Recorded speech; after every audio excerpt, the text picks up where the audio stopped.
Continuamos hoy, amigo oyente, el viaje que estamos llevando a cabo por el Evangelio según San Lucas.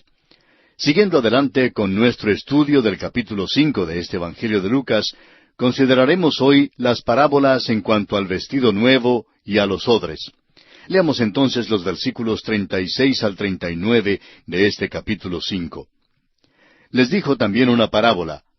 Nadie corta un pedazo de un vestido nuevo y lo pone en un vestido viejo, pues si lo hace, no solamente rompe el nuevo, sino que el remiendo sacado de él no armoniza con el viejo.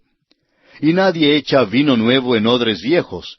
De otra manera, el vino nuevo romperá los odres y se derramará, y los odres se perderán. Mas el vino nuevo en odres nuevos se ha de echar, y lo uno y lo otro se conservan.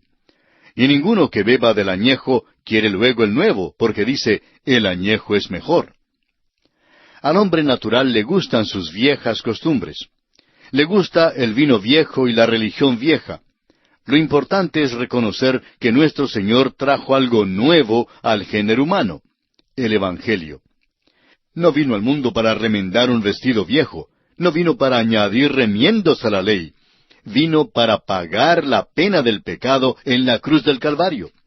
Resucitó de entre los muertos y ahora nos viste a nosotros con sus vestimentas de justicia y nos da el nuevo vino del Evangelio. El nuevo vino del Evangelio ha de ser echado en el odre nuevo y no en uno viejo que es la ley. El apóstol Pablo, escribiendo a los Efesios, dice en el capítulo 5, versículo 18, «No os embriaguéis con vino, en lo cual hay disolución. Antes bien, sed llenos del Espíritu». Este es el mensaje que el Señor da hoy en día. Vino para darnos algo nuevo, vino para salvarnos por la fe en Él. Todo este capítulo 5 se mueve en una sola dirección, la de presentar el glorioso Evangelio del Señor Jesucristo por todos los medios que sea posible, para que los hombres escuchen el mensaje y tengan una oportunidad de escoger entre aceptarle como Salvador o rechazarle. Solo usted, amigo oyente, puede hacer la decisión por usted mismo. Él todavía está poniendo vino nuevo en odres nuevos. Todavía está dando nuevos vestidos y no remendando los viejos. Amigo oyente, ¿ha aceptado usted a Cristo y le ha recibido en su corazón como su Salvador personal? Si no lo ha hecho, es el momento de que piense con toda seriedad en este asunto. Y así concluimos nuestro estudio del capítulo 5 del Evangelio según San Lucas. Llegamos ahora al capítulo 6. En este capítulo consideraremos los siguientes aspectos. Cristo censura a los fariseos por su manera de observar el día de reposo. Jesús escoge a 12 apóstoles. Jesús sana a los enfermos. Las bienaventuranzas. Cómo hemos de amar a los enemigos y las buenas obras como fruto del oír de la palabra de Dios. En este extraordinario capítulo 6 del Evangelio según el Dr. Lucas, veremos que la primera parte de este Evangelio es muy similar al relato de los otros Evangelios que llamamos sinópticos, es decir, los que presentan un resumen más o menos cronológico sobre la vida de Jesucristo, o sea, los Evangelios escritos por los evangelistas Mateo y Marcos. Tenemos, por ejemplo, el caso en que Jesucristo expone su actitud en cuanto al sábado. Y fue precisamente en cuanto a esto que sus enemigos se declararon abiertamente en su contra. Desde entonces en adelante intentaron matarle debido a su actitud y sus acciones en cuanto al sábado. Leamos los primeros 5 versículos de este capítulo 6 de Lucas. Aconteció en un día de reposo que pasando Jesús por los sembrados, sus discípulos arrancaban espigas y comían, restregándolas con las manos. Y algunos de los fariseos les dijeron, ¿por qué hacéis lo que no es lícito hacer en los días de reposo? Respondiendo Jesús les dijo, ¿ni aun esto habéis leído lo que hizo David cuando tuvo hambre él y los que con él estaban?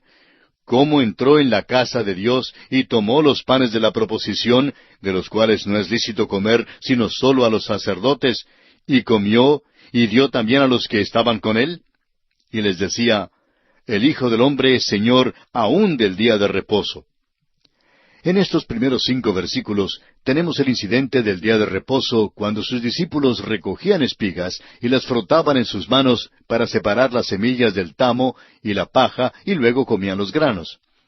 Los fariseos inmediatamente interpretaron esto como el trabajo de trillar en el día de reposo, lo cual era prohibido según la ley. Bueno, no consideraron que estos hombres tenían hambre, ni que estaban siguiendo al Señor cuando costaba bastante seguir al Señor. Llegamos entonces al incidente que también ocurre en un día de reposo. Es el caso del hombre paralítico que aparentemente fue colocado en la sinagoga en un día sábado para ver si Jesús lo sanaba. Leamos los versículos 6 al 10 de este capítulo 6 de Lucas. Aconteció también en otro día de reposo que él entró en la sinagoga y enseñaba, y estaba allí un hombre que tenía seca la mano derecha, y le acechaban los escribas y los fariseos para ver si en el día de reposo lo sanaría, a fin de hallar de qué acusarle. Mas él conocía los pensamientos de ellos, y dijo al hombre que tenía la mano seca, levántate y ponte en medio. Y él, levantándose, se puso en pie. Entonces Jesús les dijo, os preguntaré una cosa. ¿Es lícito en día de reposo hacer bien o hacer mal? ¿Salvar la vida o quitarla? Y mirándolos a todos alrededor, dijo al hombre, extiende tu mano. Y él lo hizo así, y su mano fue restaurada. Podría hasta asegurarle, amigo oyente, que aquel hombre con la mano seca fue introducido en la sinagoga por los enemigos de Jesús precisamente para tratar de ponerle una trampa. Pero lo que hicieron en realidad fue lisonjear a Jesús en una manera maravillosa, pues por su acción revelaron que creían que Jesús podía sanarlo.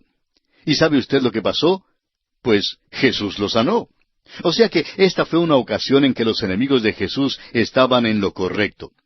Ahora, cuando Jesús sanó a este paralítico, inmediatamente usaron la ocasión para acusarle, diciendo, hizo esto en el día de reposo. Y créame, amigo oyente, según lo que dice aquí el versículo 11, y ellos se llenaron de furor, y hablaban entre sí qué podrían hacer contra Jesús. Lucas dice que conjuraron su muerte desde allí en adelante.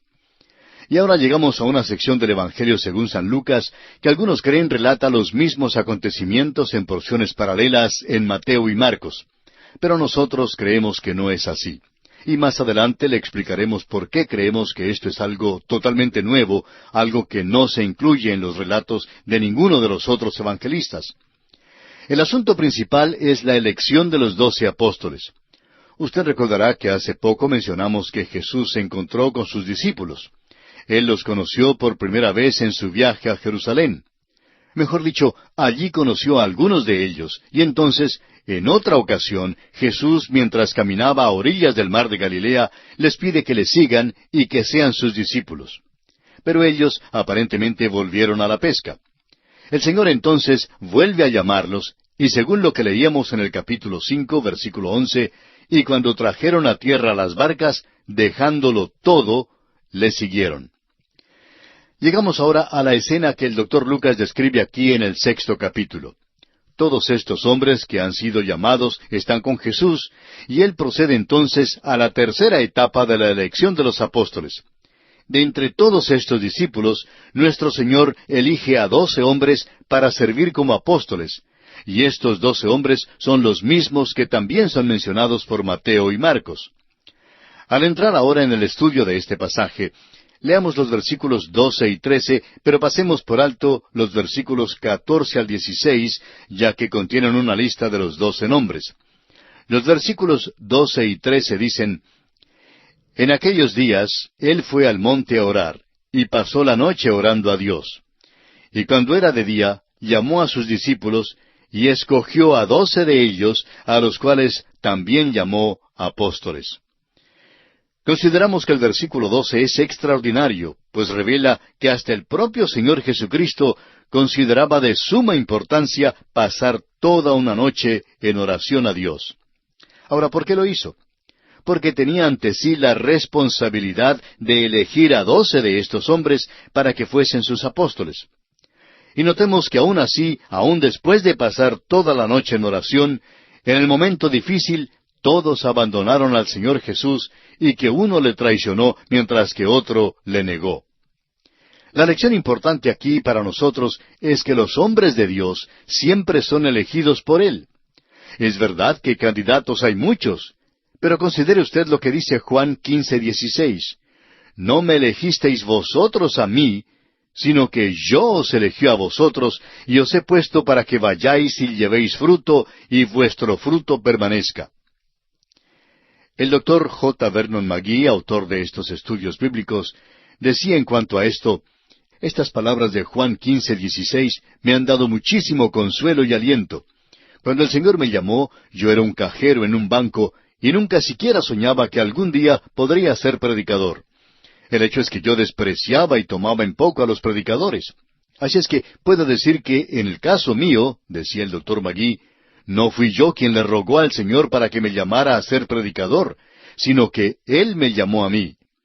Y por eso siempre me he sentido bien en cuanto a esto, pues si el Señor me llamó, entonces Él es responsable. Yo no le llamé a Él, fue Él quien me llamó. Y esto es maravilloso. El Señor dice: ustedes no me llamaron a mí, sino que yo los he llamado a ustedes. Y a mí me gusta esto, concluía el doctor McGee. Ahora dicen que la doctrina de la elección es algo que debiera infundirnos temor. Sin embargo, en realidad es una verdad que nos trae gran alivio y consuelo, si comprendemos lo que realmente significa. El Señor creyó esencial y práctico pasar toda la noche en oración antes de elegir a los 12 apóstoles. Y creemos que así también los hombres que son elegidos para la obra del Señor deben ser elegidos sobre la base de mucha oración. Debemos estar seguros que sean los que Dios elija. El manto de Elías no cayó por casualidad sobre Eliseo. Cayó providencialmente, según el plan de Dios. El proceder hoy en día que la Iglesia emplea para elegir a los hombres de Dios está muy alejado de las normas de Dios. Seguimos nuestros propios presentimientos y consideramos nuestros deseos egoístas. Usamos las varas de medir humanas en lugar de la vara de medir de Dios. Debemos pasar tiempo con Dios en oración antes de hacer las decisiones. Como dijimos, no vamos a leer los versículos 14 al 16, porque contienen la lista de los 12 discípulos que ya hemos visto en estudios anteriores. Pasemos entonces al versículo 17 y leamos hasta el versículo 19 de este capítulo 6 de Lucas. Y descendió con ellos, y se detuvo en un lugar llano en compañía de sus discípulos y de una gran multitud de gente de toda Judea, de Jerusalén y de la costa de Tiro y de Sidón, que había venido para oírle y para ser sanados de sus enfermedades. Y los que habían sido atormentados de espíritus inmundos eran sanados. Y toda la gente procuraba tocarle, porque poder salía de él y sanaba a todos. Como ya lo hemos dicho muchas veces, tome nota que eran multitudes las que fueron sanadas en esta ocasión. En los tiempos de nuestro Señor, literalmente fueron miles los sanados. No había nada de teatro que hacen los que se hacen pasar por sanadores divinos hoy en día. Allí no había la formación de filas, ni el dar de una palmadita a este, ni el pasar la mano sobre el otro, ni el hacer que las personas cayeran hacia atrás o hacia adelante. Los que el Señor sanó, amigo oyente, no tenían que hacer nada. Nuestro Señor aún los sanaba desde lejos. Nos gustaría ver a algunos de estos curadores modernos sanar a enfermos desde lejos. Les sería posible desocupar los hospitales. Pero aquí tenemos la declaración categórica del doctor Lucas de que Cristo sanó a las multitudes. En cierta ocasión, durante su pastorado, el doctor J. Vernon McGee ofreció $100 a cualquier hombre o mujer que pudiese pasar adelante y substanciar el hecho de que había sido sanado por uno de estos curadores. Cierto día vino un hombre insistiendo en que él debía recibir el dinero. Dijo que su madre había sido sanada hace 50 años cuando vivía en otro estado de los Estados Unidos. El doctor McGee le preguntó a este hombre que si un médico había examinado a su madre antes y después de su sanidad. A lo cual el hombre respondió que sí, que un médico la había examinado antes y después. Entonces el doctor McGee le dijo: «Vamos pues a conseguir una declaración de este médico».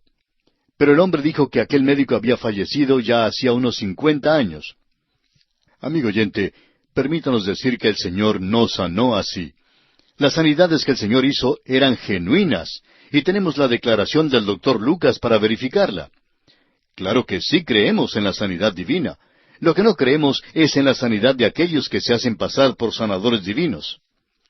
Lleve usted, amigo oyente, su problema directamente al gran médico. Él es el mejor médico que usted puede consultar. Es más, es un médico que no le enviará una cuenta. Llegamos ahora al pasaje que muchos llaman el Sermón del Monte, pero que en realidad no es el Sermón del Monte. Recuerde usted que según el versículo 17, este sermón fue predicado en un lugar llano, mientras que el Sermón del Monte fue pronunciado en un monte, tal como lo relata Mateo. La analogía entre el contenido de este sermón y el sermón en Mateo indica que el Señor repitió sus enseñanzas muchas veces. No nos hace tanta falta una armonía de los evangelios como el establecer un contraste entre los evangelios. Lo extraordinario en cuanto a este sermón en Lucas no es su semejanza, sino su desemejanza al sermón que hallamos en Mateo. Lo notable son las omisiones, inclusiones, bienaventuranzas y ayes, actitudes y juicios que el uno incluye mientras son excluidas por el otro y viceversa. Bueno, comencemos ahora la lectura de este sermón leyendo los versículos 20 al 22 de este capítulo 6 de Lucas. Y alzando los ojos hacia sus discípulos decía, Bienaventurados vosotros los pobres, porque vuestro es el reino de Dios. Bienaventurados los que ahora tenéis hambre, porque seréis saciados. Bienaventurados los que ahora lloráis, porque reiréis. Bienaventurados seréis cuando los hombres os aborrezcan, y cuando os apartan de sí, y os vituperen y desechen vuestro nombre como malo, por causa del Hijo del Hombre. Hasta aquí, el contenido del sermón en el llano es bastante semejante al sermón del monte que aparece en el Evangelio según San Mateo. El Señor dio las mismas enseñanzas en muchos lugares, pero en forma diferente. Empezando con el versículo 23, veremos que se presenta un nuevo pensamiento. Leamos el versículo 23. Gozaos en aquel día y alegraos, porque he aquí vuestro galardón es grande en los cielos, porque así hacían sus padres con los profetas. Este versículo habla en cuanto a la manera en que los hombres reciben a los profetas de Dios y su actitud hacia ellos. El verdadero profeta habla de parte de Dios y es perseguido. El falso profeta falsifica a Dios y es patrocinado y apreciado por los hombres. El verdadero profeta tiene que tener fe en Dios y mantener una confianza tranquila que mira más allá de las cosas que se ven a las cosas que son eternas. Esto es lo que mantiene al hombre fiel a Dios. Los versículos 20 al 22 que leímos hace un momento hablaban acerca de los pobres, los hambrientos, los débiles, los que son odiados, reprendidos, considerados como desechados y llamados malos. Todo lo que se necesita hacer es mirar al Antiguo Testamento para ver que esto es verdad. Y es verdad también en nuestros días. El hombre que predica la palabra de Dios va a tener dificultades. Si no tiene dificultades, algo anda mal. Los falsos profetas eran ricos y tenían mucho que comer. Podían reírse y eran considerados por sus contemporáneos como tipos buenos. Pero Dios tiene algo que decir en cuanto a ellos. Leamos de qué se trata en los versículos 24 al 28 de Lucas capítulo 6. Mas ay de vosotros ricos, porque ya tenéis vuestro consuelo. Ay de vosotros los que ahora estáis saciados, porque tendréis hambre. Ay de vosotros los que ahora reís, porque lamentaréis y lloraréis. Ay de vosotros cuando todos los hombres hablen bien de vosotros, porque así hacían sus padres con los falsos profetas. Pero a vosotros los que oís os digo, amad a vuestros enemigos, haced bien a los que os aborrecen, bendecid a los que os maldicen, y orad por los que os calumnian. Notamos aquí que el falso profeta es patrocinado y muy apreciado por el mundo, y que si habla lo que desean escuchar los del mundo, le recompensarán muy bien. El Señor Jesucristo aclara, sin embargo, que Dios no le recompensará así. El falso profeta podrá llegar a ser muy popular o muy estimado en el mundo, pero será de mala fama ante Dios. Puede llegar a ser el alma de la fiesta y gozarse muchísimo acá en la tierra, pero hará llorar al cielo. Puede que coma bien, pero tendrá un alma hambrienta. Y aquí nos detenemos, amigo oyente, porque nuestro tiempo se ha agotado. Retornaremos en nuestro próximo programa en la continuación de este estudio del Evangelio según San Lucas y confiamos contar con su siempre valiosa atención.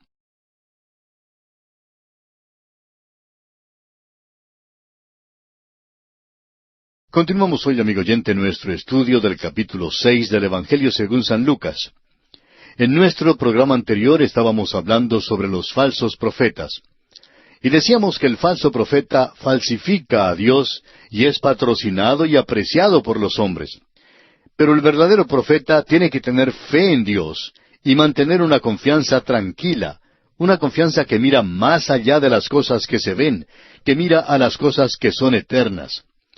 Esto es lo que mantiene al hombre fiel a Dios. Los falsos profetas eran ricos y tenían mucho que comer. Podían reírse y eran considerados por sus contemporáneos como tipos buenos. Pero Dios tiene algo que decir en cuanto a esto. Y leímos los versículos 24 al 28. Pero para refrescar nuestra memoria, vamos a repasar una vez más estos versículos. Leamos entonces los versículos 24 al 28 de este capítulo 6 de Lucas. Mas ay de vosotros ricos, porque ya tenéis vuestro consuelo. Ay de vosotros los que ahora estáis saciados, porque tendréis hambre. Ay de vosotros los que ahora reís, porque lamentaréis y lloraréis. Ay de vosotros cuando todos los hombres hablen bien de vosotros, porque así hacían sus padres con los falsos profetas. Pero a vosotros los que oís, os digo, amad a vuestros enemigos, haced bien a los que os aborrecen, bendecid a los que os maldicen, y orad por los que os calumnian. Encontramos aquí que el falso profeta es patrocinado y muy apreciado por el mundo, y que si habla lo que desean escuchar los del mundo, le recompensarán bien. El Señor Jesucristo aclara, sin embargo, que Dios no le recompensará. El falso profeta podrá llegar a ser muy popular, muy estimado en el mundo, pero será de mala fama ante Dios. Puede llegar a ser el alma de la fiesta y gozarse muchísimo acá en la tierra, pero hará llorar al cielo. Puede que coma bien, pero tendrá un alma hambrienta. Continuamos hoy notando también lo que dice este pasaje en cuanto a los malhechores que son ricos. Es muy poco lo que se dice hoy en día en cuanto a los ricos impíos. Pero el Señor tuvo mucho que decir en cuanto a ellos en las Escrituras. Dice Él aquí en el versículo 24, «Ay de vosotros ricos, porque ya tenéis vuestro consuelo». Parece que todo el mundo está en busca del criminal pobre, aquel que robó unos 25 pesos, una prenda de ropa o un anillo. Sin embargo, creemos que los impíos pobres no son tan peligrosos como lo son los impíos ricos.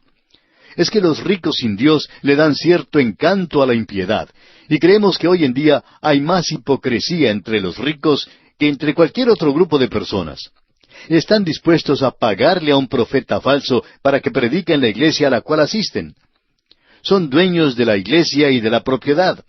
Ninguna iglesia que es poseída por los ricos tiene la fama de ser una iglesia realmente evangélica. Generalmente, el pastor de una de estas iglesias no es un pastor que predique el Evangelio. Ahora, puede ser que haya ciertas excepciones, pero si las hay, no las conocemos. En la ciudad de Nueva York, en los Estados Unidos, por ejemplo, hay una iglesia que lleva el nombre de un hombre muy rico. Es una iglesia que no permite que un predicador evangélico predique en su púlpito, porque el verdadero predicador evangélico tendría que condenar a este hombre rico, igual como Santiago los condenó en el capítulo 5 de su carta, versículos 1 al 3, cuando dijo, «Vamos ahora, ricos, llorad y aullad por las miserias que os vendrán. Vuestras riquezas están podridas, y vuestras ropas están comidas de polilla. Vuestro oro y plata están enmohecidos, y su moho testificará contra vosotros, y devorará del todo vuestras carnes como fuego. Habéis acumulado tesoros para los días postreros». Nos preguntamos, amigo oyente, ¿cuándo será que los creyentes en Cristo van a despertarse y reconocer el hecho de que esos políticos ricos solo les están echando míseras migajas de sus mesas a los pobres? En realidad, no tienen ningún interés en los pobres ni en la cuestión de los derechos civiles. Todo lo que quieren es guardar sus riquezas y gozarse de ellas en su egoísmo, y para lograrlo están dispuestos a dejar caer unas migajas a los pobres. En cuanto al asunto de los derechos civiles, no me interesa a mí el color de la piel de un hombre, sino el color de su corazón.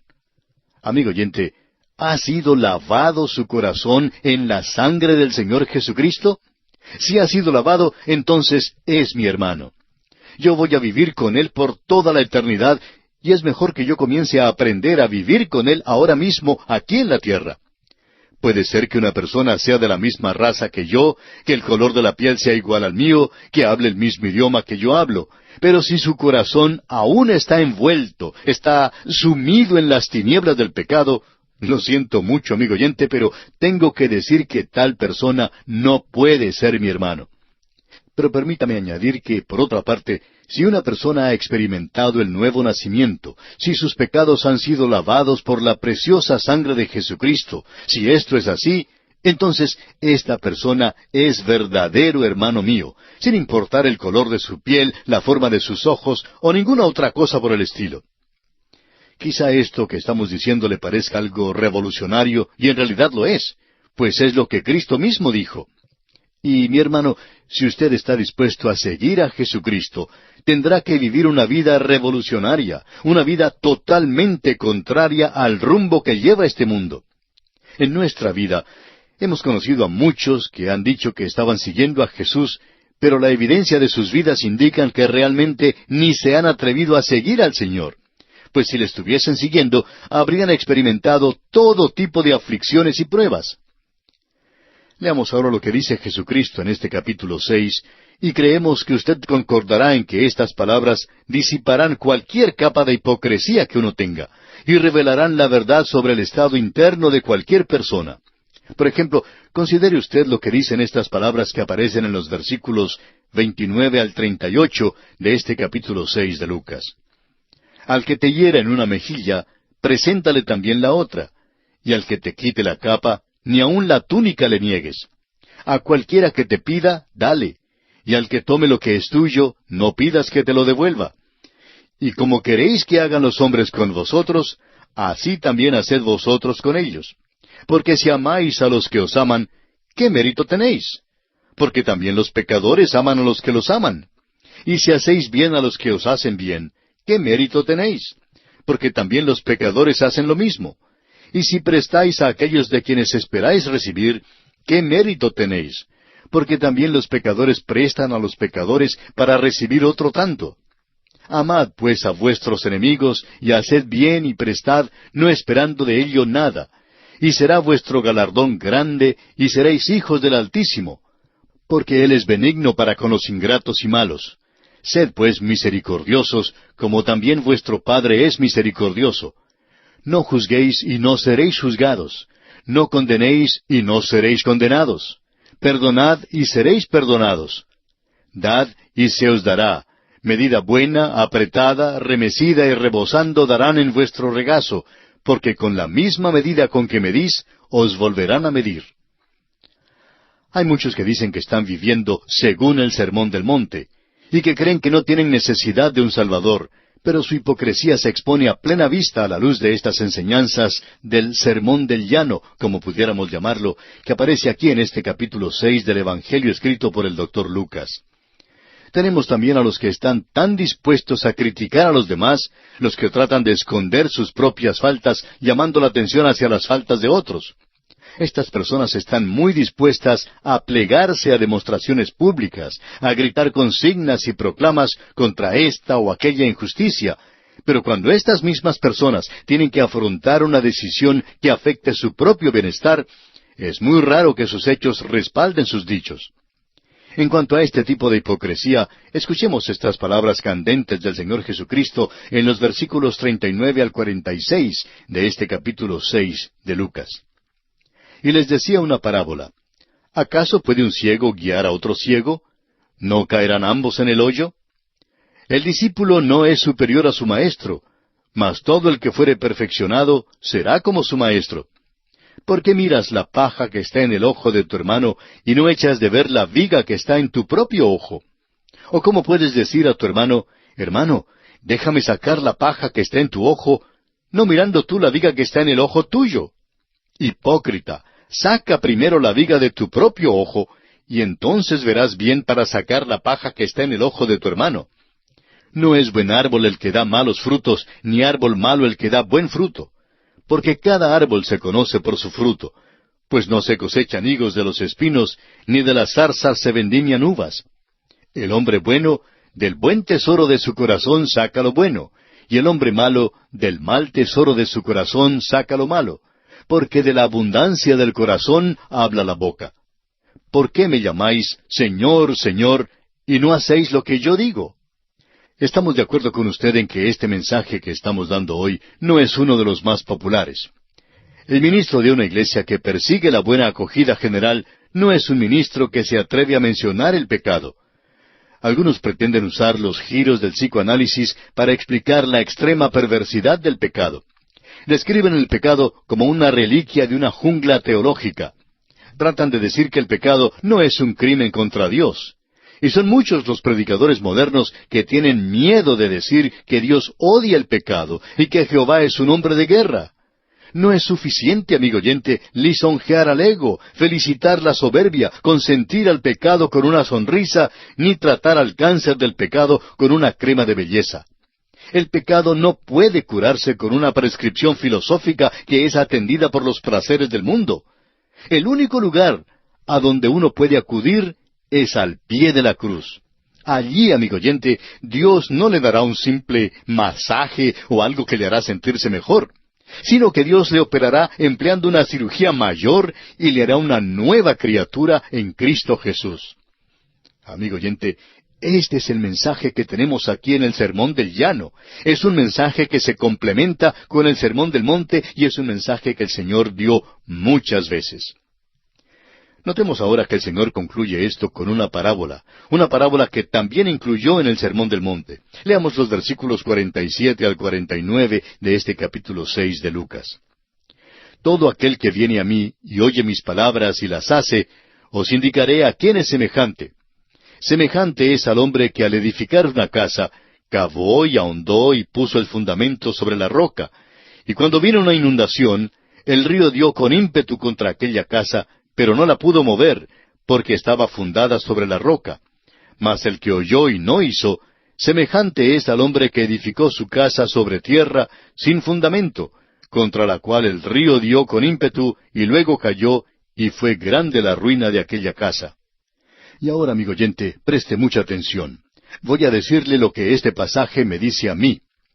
Este pasaje me revela que soy pecador delante de Dios, y en verdad me presenta tal cual soy, quitando todo encubrimiento. Y esto es precisamente lo que teme la multitud. El Señor Jesús revela en este pasaje que yo soy pecador y que necesito de un Salvador. Sin embargo, hay una roca sobre la cual puede edificar, y esta roca es Cristo Jesús.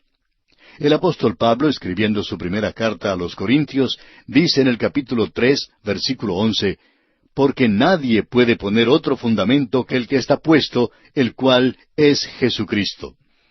Amigo oyente, ¿sobre cuál fundamento está usted construyendo? ¿Dónde está su casa? ¿Está construida sobre la roca que es Cristo Jesús o está sobre la arena? Si a usted le es posible leer el Sermón del Llano sin darse cuenta que es un pecador perdido y destinado al infierno, sentimos verdadera lástima por usted. Sentimos lástima por el pobre rico que todavía no ha escuchado el Evangelio. Escuche usted el mensaje del Señor y póngase en la roca sólida que es Cristo Jesús. Él le salvará sin dinero y sin precio si acude a Él con fe y confía en Él de todo corazón. Y así, amigo oyente, concluye nuestro estudio del capítulo 6 del Evangelio según San Lucas. Y llegamos ahora al capítulo 7. En este capítulo, Cristo halla una fe más grande en el centurión gentil que en cualquiera de los judíos. Jesús sana al siervo ausente, levanta de los muertos al hijo de la viuda de Naín, responde a los mensajeros de Juan, testifica de Juan y se muestra amigo de los pecadores. En este 7º capítulo del Evangelio según San Lucas, encontramos este primer incidente, el del centurión, que tenía un sirviente que fue sanado por Jesucristo desde una distancia. Y usted recordará que ya tuvimos este mismo incidente en nuestro estudio del capítulo 8 del Evangelio según San Mateo, así que si usted nos perdona, no entraremos en detalles en cuanto a este caso, ya que lo tratamos ampliamente en nuestro estudio del Evangelio de Mateo. Pero ahora, al llegar al versículo 11, tenemos algo que solo es mencionado por el Dr. Lucas, y es la historia de la resurrección del hijo de la viuda de Naín.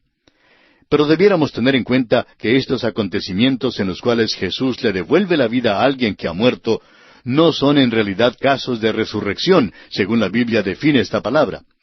Lo único que Jesús hizo en estos casos fue devolver la vida al mismo cuerpo mortal. Veremos que en el caso de Lázaro, el doctor Lucas dice que cuando Jesucristo le devolvió la vida, Lázaro le preguntó si tendría que morir otra vez, a lo cual el Señor le contestó que sí. Y creemos que Lázaro no sonrió más desde aquel día en adelante. Bueno, me imagino que al atravesar por las puertas de la muerte, cualquier persona pensará que una vez es suficiente. Pero cuando ocurra la verdadera resurrección, y hasta ahora hay solo una persona que ha resucitado de entre los muertos con un cuerpo glorificado, y esa persona es el Señor Jesucristo mismo. Él es la primicia de entre los que duermen. Y uno de estos días, los muertos en Cristo y aquellos que estemos con vida, si Jesucristo viene durante nuestra vida, seremos cambiados. Es decir, seremos transformados, recibiendo un cuerpo de resurrección, un cuerpo glorificado, y todos seremos tomados para estar con el Señor. Cuando ocurra, pues, la verdadera resurrección, nunca moriremos otra vez, porque tendremos un cuerpo inmortal, un cuerpo glorificado. Sin embargo, estos casos de resurrección que se mencionan en los Evangelios son de gran importancia porque sirven para ilustrar lo que será la verdadera resurrección. Leamos entonces los versículos 11 y 12 de este capítulo 7 de San Lucas. Aconteció después que él iba a la ciudad que se llama Naín, e iban con él muchos de sus discípulos y una gran multitud. Cuando llegó cerca de la puerta de la ciudad, he aquí que llevaban a enterrar a un difunto, hijo único de su madre, la cual era viuda. Y había con ella mucha gente de la ciudad. Este es un caso extraordinario, como usted bien lo puede apreciar. La muerte del único hijo de la viuda de Naín era un caso triste, realmente triste. Siendo que era el único hijo de una madre que se había quedado viuda, esto hacía que la muerte de este hijo fuera aún más trágica. Mientras pasaba por el pueblo de Naín, el Señor se encontró con el cortejo fúnebre. Alguien ha dicho que el Señor interrumpió todos los funerales con que jamás se encontró. Opinamos que Cristo resucitó a más personas que las 3 que se mencionan en la Biblia. Estos 3 casos que se registran son ilustraciones. Un caso fue el de una niña de 12 años, otro fue el de un joven en todo el vigor de su juventud, y el tercer caso fue el de Lázaro, quien ya era un señor de edad mayor.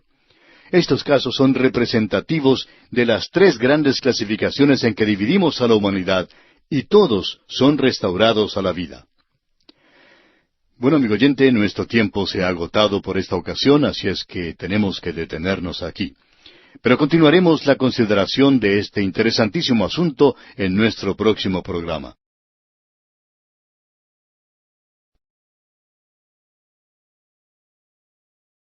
Continuamos hoy, amigo oyente, nuestro estudio del capítulo 7 del Evangelio según San Lucas.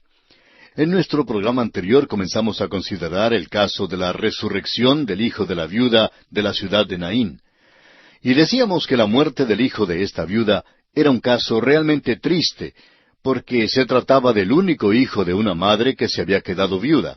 Y eso, por supuesto, hacía que la situación fuera aún más trágica. Mientras pasaba por el pueblo de Naín, el Señor se encontró con el cortejo fúnebre. Ahora alguien ha dicho que el Señor interrumpió todos los funerales con que se encontraba. Opinamos que Cristo resucitó a muchos más que las 3 personas que se mencionan en la Biblia. Estos 3 casos que se registran son ilustraciones. Un caso fue el de una niña de 12 años. Otro fue el de un joven en todo el vigor de su juventud. Y el tercer caso que se menciona es el caso de Lázaro, quien ya era un señor de edad mayor. Estos casos son representativos de las 3 grandes clasificaciones en que dividimos a la humanidad, y todos son restaurados a la vida. Hoy continuaremos considerando este caso de la viuda de Naín, y vamos a leer los versículos 13 y 14 de este capítulo 7 de San Lucas. Y cuando el Señor la vio, se compadeció de ella y le dijo, «No llores». Y acercándose tocó el féretro, y los que lo llevaban se detuvieron. Y dijo, «Joven, a ti te digo, levántate». Jesús levantó a este joven de los muertos por consideración a esta madre tan sola y triste. Él tuvo compasión de esta mujer y de su situación. Tocó el ataúd en el que estaba acostado el joven y le habló. Siempre usó el mismo método para levantar a los muertos. Les habló directamente. y uno de estos días Él vendrá otra vez. La Escritura nos dice en la primera carta del apóstol Pablo a los Tesalonicenses, capítulo 4, versículos 16 y 17, porque el Señor mismo con voz de mando, con voz de arcángel y con trompeta de Dios, descenderá del cielo, y los muertos en Cristo resucitarán primero. Luego nosotros, los que vivimos, los que hayamos quedado, seremos arrebatados juntamente con ellos en las nubes para recibir al Señor en el aire, y así estaremos siempre con el Señor. Amigo oyente, el Señor volverá con una gran voz. Su voz será como la voz de arcángel y con trompeta de Dios, y aquella voz solitaria llamará a los muertos en Cristo de entre los muertos. Siempre utilizaba el mismo método para restaurar la vida. Sin embargo, no usaba este mismo método en sus otros milagros. Por ejemplo, una vez abrió los ojos de un ciego simplemente hablándole. En otra ocasión, los ojos de un ciego fueron abiertos cuando los tocó. Y aún en otra ocasión, ungió los ojos de un ciego y luego lo envió a lavarse en un estanque. Vemos pues que Jesús usó 3 métodos diferentes para abrir los ojos de los ciegos. Es fácil ver que si estos 3 hombres se hubieran juntado, nunca se hubieran puesto de acuerdo en cuanto al método que debe ser usado para poder recibir la vista, y quizá cada uno habría comenzado su propia denominación. Uno de estos hombres habría insistido en que todo lo que era necesario era que Cristo le hablara. Habría insistido en que todo lo que se necesita es que la persona crea y que esa es la única manera en que uno puede venir a Cristo. El otro hombre podría haber dicho, espere un momento, es necesario que Jesús le toque. Este hombre alegaría que lo necesario era tener una experiencia como la de él para poder ser salvado. Pero el tercer hombre quizá hubiera dicho, espere un momento, ninguno de ustedes tiene razón en cuanto a sus conclusiones. Yo creo que es necesario ir al estanque para lavarse. Y así, estos 3 hombres bien podrían haber fundado cada uno una nueva denominación. Quizá usted, amigo oyente, crea que la ilustración en cuanto a los 3 hombres es algo necia y quizá sea así. Sin embargo, esto es lo que han hecho los hombres. Disputan tanto en cuanto a los puntos más pequeños, los puntos menudos, los puntos que realmente no tienen nada de importancia. Lo realmente importante es entrar en contacto con el Señor Jesucristo. La salvación, amigo oyente, viene solamente por la fe y la confianza en su obra consumada en la cruz. Bueno, volviendo a este caso, notemos que cada vez que Jesús levantó a alguien de entre los muertos, usó el mismo método, les habló. Leamos ahora el resto de esta historia en los versículos 15 al 17 de Lucas capítulo 7. Entonces se incorporó el que había muerto y comenzó a hablar, y lo dio a su madre. Y todos tuvieron miedo y glorificaban a Dios, diciendo, un gran profeta se ha levantado entre nosotros, y Dios ha visitado a su pueblo. Y se extendió la fama de él por toda Judea y por toda la región de alrededor. Y aquí concluye pues el caso de la resurrección o de la devolución a la vida del hijo de la viuda de Naín. Y llegamos ahora a otro aspecto importante. Leamos los versículos 18 al 20. Los discípulos de Juan le dieron las nuevas de todas estas cosas. Y llamó Juan a 2 de sus discípulos y los envió a Jesús para preguntarle, ¿eres tú el que había de venir o esperaremos a otro? Cuando pues los hombres vinieron a él, dijeron, Juan el Bautista nos ha enviado a ti para preguntarte, ¿eres tú el que había de venir o esperaremos a otro? En este tiempo, Juan el Bautista envió a algunos de sus discípulos al Señor Jesús para hacerle unas preguntas, porque Juan estaba confundido en cuanto al significado de ciertos eventos. Ahora hemos conocido ya a Juan el Bautista en nuestros estudios de los Evangelios de Mateo y de Marcos, y vimos que su vestir era muy pintoresco y extraño. Y hoy en día también hay quienes adoptan una manera de vestir peculiar. Vivimos en un día cuando se le hace gran énfasis al modo de vestir y al modo de peinarse. Parece que hoy en día estas cosas han llegado a ser muy importantes. Tanto es así que algunos piensan que con solo adoptar cierto modo de vestirse o de peinarse han llegado a ser personas muy religiosas. Pero creemos que la adopción de este ropaje estrafalario solo puede indicar que usted ha llegado a ser algún chiflado religioso. Es verdad que Juan el Bautista se vistió de una manera muy extraña, pero su vestir no fue lo que le hizo un hombre tan extraordinario. Fue su mensaje y su ministerio lo que le colocaron aparte y no su manera de vestir. Fue llamado por Dios, y sería bueno que usted, amigo oyente, también se asegure de que usted es llamado por Dios, si es que va a llevar un traje religioso. Muchas personas creen que al adoptar los adornos y las vestimentas exteriores del cristianismo, podrán llegar así a ser cristianos. El Dr. J. Vernon McGee, autor de estos estudios bíblicos, nos relataba que un día una señorita estaba parada frente a las oficinas principales de A Través de la Biblia, allá en Pasadena, el estado de California, en los Estados Unidos, haciendo una encuesta. Y ella le preguntó cuál era su profesión. El Dr. McGee le respondió que era predicador, y luego le dijo, ahora me toca a mí hacerle las preguntas. Y le preguntó en cuanto a lo que una persona tiene que hacer para ser un cristiano. Esta joven respondió que para ser cristiano era necesario portarse bien con los vecinos, no criticar a nadie y ser amistoso en lugar de ser áspero. Y francamente parece que ella tenía una lista de cosas que uno debía hacer para ser cristiano. El Dr. McGee le dijo entonces, todo lo que usted cree en cuanto al cristianismo aparentemente está relacionado con algo que uno hace. Pero la verdad es que no es así. El cristianismo consiste en una relación personal con Jesucristo. Es más que tratar de imitar a Cristo o el llevar cierto traje religioso. El cristianismo implica la necesidad de nacer de nuevo. Hasta aquí las palabras del Dr. McGee. El apóstol Pablo, escribiendo su segunda carta a los Corintios, dice en el capítulo 5, versículo 17, de modo que si alguno está en Cristo, nueva criatura es. Las cosas viejas pasaron, he aquí todas son hechas nuevas. Es que para ser cristiano hay que tener una experiencia personal con Cristo Jesús. Y así parece que Juan el Bautista ha sido colocado un poco fuera del sitio que le corresponde al aparecer aquí en el Nuevo Testamento. Y la verdad es que no pertenece al Nuevo Testamento de ningún modo. Juan es el último de los profetas del Antiguo Testamento. Es un profeta del Antiguo Testamento que aparece en el Nuevo Testamento. Es como un puente que cubre el vacío existente entre el Antiguo Testamento y el Nuevo. Es el último de los grandes profetas y debe considerársele de igual importancia que Samuel, Elías, Isaías y Jeremías. Cristo le dijo más tarde a esta generación, según lo leemos en Lucas capítulo 11, versículos 47 y 48, «Ay de vosotros que edificáis los sepulcros de los profetas a quienes mataron vuestros padres. De modo que sois testigos y consentidores de los hechos de vuestros padres. Porque a la verdad ellos los mataron y vosotros edificáis sus sepulcros».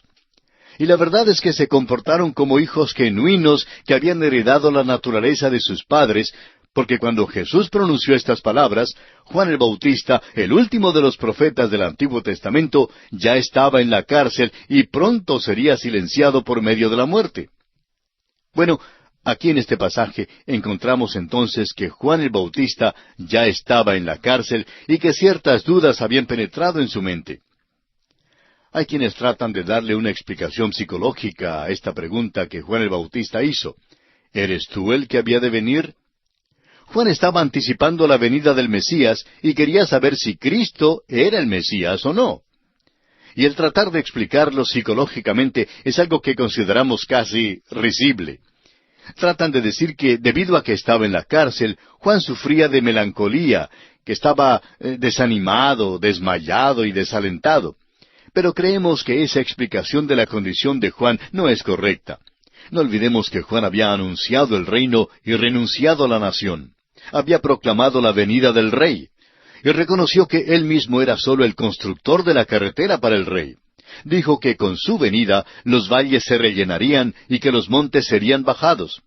Y cuando Jesús vino, Juan lo identificó como el Mesías y dijo en cuanto a él, en Lucas capítulo 3 versículos 16 y 17, «Él los bautizará en Espíritu Santo y fuego. Su aventador está en su mano y limpiará su era y recogerá el trigo en su granero y quemará la paja en fuego que nunca se apagará». Ahora, sea cual fuese su interpretación de este pasaje, amigo oyente, tendrá que concordar que este es un lenguaje acérrimo. Juan no estaba esperando un paseo o un picnic de la escuela dominical. Juan anticipaba que Cristo estableciera su reinado en toda su majestad, gloria y poder. Pero el hecho es que nada de esto había sucedido, y por tanto, Juan envió a 2 de sus discípulos para preguntarle a Jesús si él era el Cristo a quien estaba esperando, o que si debían esperar a otro. Ahora fíjese que el Señor Jesús recibió cordialmente a los mensajeros, pero los dejó esperando. Leamos los versículos 21 al 23 de este capítulo 7 de Lucas. En esa misma hora sanó a muchos de enfermedades y plagas, y de espíritus malos, y a muchos ciegos les dio la vista. Y respondiendo Jesús les dijo, Id, haced saber a Juan lo que habéis visto y oído. Los ciegos ven, los cojos andan, los leprosos son limpiados, los sordos oyen, los muertos son resucitados, y a los pobres es anunciado el Evangelio. Y bienaventurado es aquel que no halle tropiezo en mí. Jesús dejó esperando a estos discípulos de Juan mientras hacía muchos milagros. Ahora los dejó esperando para que pudieran volver a donde Juan y decirle que habían visto el cumplimiento de las profecías en cuanto al Mesías. Y si es que usted, amigo oyente, quiere comprobar la exactitud de la profecía cumplida, Isaías capítulo 35, versículos 4 al 6 declaran, Decid a los de corazón apocado, esforzaos, no temáis. He aquí que vuestro Dios viene con retribución, con pago. Dios mismo vendrá y os salvará. Entonces los ojos de los ciegos serán abiertos y los oídos de los sordos se abrirán. Entonces el cojo saltará como un ciervo y cantará la lengua del mudo, porque aguas serán cavadas en el desierto y torrentes en la soledad. Jesús les mandó a estos 2 discípulos de Juan que regresaran donde él y le dijeran que habían visto las credenciales del Mesías. Ahora esto es muy importante, y creemos que estas palabras que siguen aquí en el versículo 23 del capítulo 7 de San Lucas figuran entre las más iluminadoras que haya pronunciado nuestro Señor Jesucristo. Él dice aquí, y bienaventurado es aquel que no halle tropiezo en mí. Amigo oyente, Él nos pide nuestra fe, aun cuando no podamos comprender. Aquí Él les dice a los discípulos de Juan que regresen donde Juan y le digan que Jesús no se está moviendo tan rápidamente como Juan quizá quisiera que lo hiciera, pero que estaba cumpliendo su misión a cabalidad. Quizá les dijo, y ahora he presentado mis credenciales, pero ante la presencia de dificultades intelectuales, díganle a Juan que mantenga su fe. Y esto es también lo que nos dice a usted y a mí hoy, amigo oyente. Nos pide que creamos en Él. Y así ocurre con los intelectuales hoy. Los deja esperando una interpretación mientras se dirige a aquellos cuyos corazones están abiertos a Él. El apóstol Pablo en su primera carta a los Corintios, capítulo 1, versículo 18, lo expresa así. Porque la palabra de la cruz es locura a los que se pierden, pero a los que se salvan, esto es, a nosotros, es poder de Dios. Ahora, las dudas no indican que uno sea inteligente. Al contrario, indican que uno es necio y son una señal de que no sabe nada. Señalan el hecho de que uno pertenece a un grupo que perece. Muchos profesores doctos se sientan en sus sillas giratorias en las bibliotecas polvorientas y mohosas, muy alejados de la vida y de la necesidad humana, y escriben sobre las dificultades intelectuales en torno a la aceptación de la Biblia, de la deidad de Jesucristo y de la redención con sangre. Y aquellos mismos profesores, cuando tienen un pequeño problema o disturbio, una manifestación en el predio de su universidad, no saben cómo solucionarlo. Puesto que no pueden solucionar problemas modernos, nos preguntamos, ¿cómo pueden presumir saber tanto en cuanto a lo que tuvo lugar hace 2000 años? Se cuenta que durante la Segunda Guerra Mundial, 5 hombres que, según ellos mismos dijeron, eran ateos, quedaron desamparados en una balsa de caucho en medio del Océano Pacífico. Pasaron 20 días en aquella balsa en el mar donde fueron traídos cara a cara con Dios. Fue algo realmente asombroso. Pues después de aquella experiencia, todas sus dificultades intelectuales se desvanecieron y ninguno de ellos salió de aquella balsa todavía ateo.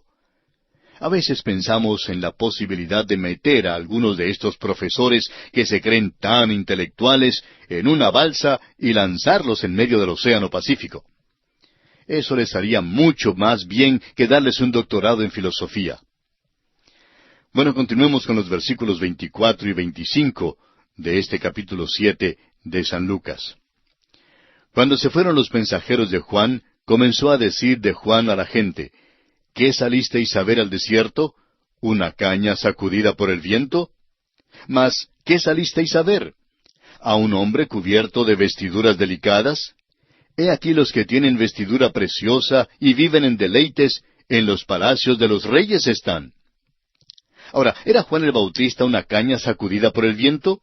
De ninguna manera. Juan era fuerte y robusto. No se dobló con el viento como se doblan las cañas en la ciénaga. Juan era un hombre de convicciones firmes, convicciones fuertes. Y sabemos que no cambiaba con cada nueva novedad que se presentaba. Continuemos con los versículos 26 al 29. ¿Mas qué salisteis a ver? ¿A un profeta? Sí os digo, y más que profeta. Este es de quien está escrito, He aquí, envío mi mensajero delante de tu faz, el cual preparará tu camino delante de ti.